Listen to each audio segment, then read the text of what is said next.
Hey guys, this week on Homesteady, it has snowed. Winter is actually here in New England, and we thought we would share 3 tips with you on how to make homesteading or farming easier in the winter. This episode of Homesteady is brought to you by Grow Journey, the Seed of the Month subscription service. Get better? Get seeds delivered to your door every month. And by the Homesteady Pioneer Program, where you can gain access to all our extended versions of these videos, commercial-free, and all our members-only podcasts. So we have 3 tips for you today. How to make homesteading or farming easier in the winter. The first tip is get a great pair of boots. I'm wearing a nice pair of insulated boots. They're all rubber, but they're insulated on the inside so they keep my feet nice and dry and warm. I like to wear 2 pairs of socks with my boots. I wear a very light sock as a base layer, dress-up socks, you can use those. Anything that's poly blends. So underneath, and then on top of that lightweight sock, I put a heavier sock, something that's maybe wool, a little bit warmer. If you use 2 socks like that, you won't have cold feet from sweating, like a lot of people don't like when you're wearing rubber boots. So get a nice pair of rubber boots so you don't have snow all over your feet, and get a couple pairs of socks. The next tip, you're gonna wanna make sure that you have frost-free hydrants installed on your property. Now obviously you wanna install these in the summertime, but you can see that those frost-free hydrants make watering the animals incredibly easy. We have 1 frost-free hydrant at every one of our animal barns or animal paddocks. And that way you're not hauling buckets, you don't have lines that are freezing. Nothing is worse than hauling 5-gallon buckets in knee-high snow. So make sure to have a frost-free hydrant installed outside of all of your barns. Just makes life easy.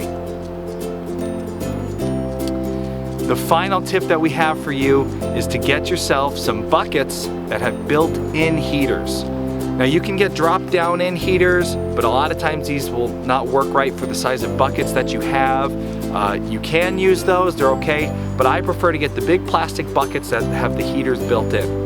Now these will not work for pigs because pigs are just too hard on plastic buckets, they'll destroy it and rip out your heaters.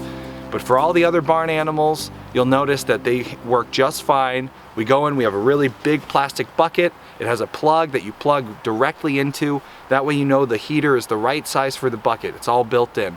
The drop down in ones, sometimes they're sized improperly. They get frozen on the edges, and I don't like those. They can get knocked out. Just get the buckets with the built-in, plug it right in, and keep your water. It'll keep your water from freezing, which means your animals will always have a fresh supply of water. And when you go to change out the water from day to day, you don't have to kick the buckets and worry about having the buckets freeze and break. So those are 3 tips for farming or homesteading in the winter. Try those things out on your own homestead. Enjoy winter while it's here. We have a short winter this year, not much snow. So we're doing what we can to make sure we enjoy it a little bit.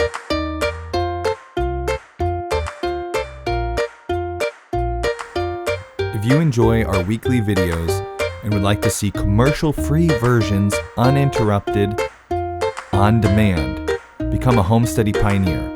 It's just $5 a month. You get access to all the extended commercial-free versions of these videos and our members-only podcasts, which go in-depth into all kinds of homesteading and farming topics. Head on over to thisishomesteady.com to learn more.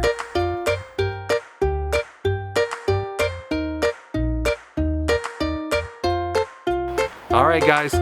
It's a short one this week because we're doing 4 episodes of the podcast this month. Head on over to iTunes and check out our podcast. It's usually somewhere around an hour long, and it's really in-depth. Our last episode, as you can see here, is all about bees. So go check that out, and we'll see you next week on Homesteady. So don't forget. Hey, don't forget to subscribe.